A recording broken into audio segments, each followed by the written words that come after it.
The first suburb is Frenchville.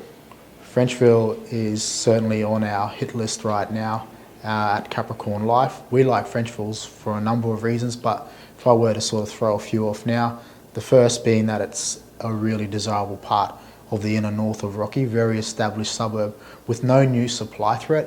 But in addition to that, it also has a lot of really good quality housing stock, and to back that up, it's underpinned by a really good demographic, particularly those that have higher than average incomes, and we see that demographic really driving that median house price over the next 24 months as well as the next decade as well.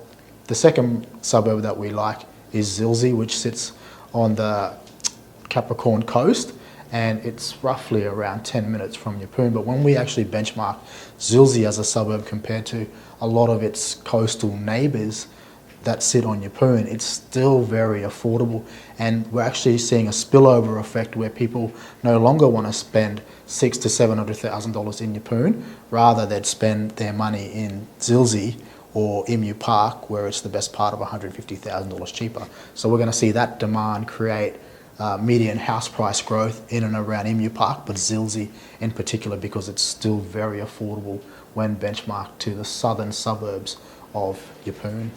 And the last suburb on our list is Kawana. We really like Kawana, particularly because it hasn't moved as quickly as Frenchville or Norman Gardens. However, it has a lot of the same fundamentals and demographic as those two suburbs. In addition to that, good demographic and quality housing stock to drag up that median house price. So Kawana is the third suburb that I think investors should put on their shortlist. It has a median price under $400,000. Right now, we can certainly see that breaking into, the high fours, low fives in the next 3 to 5 years, certainly.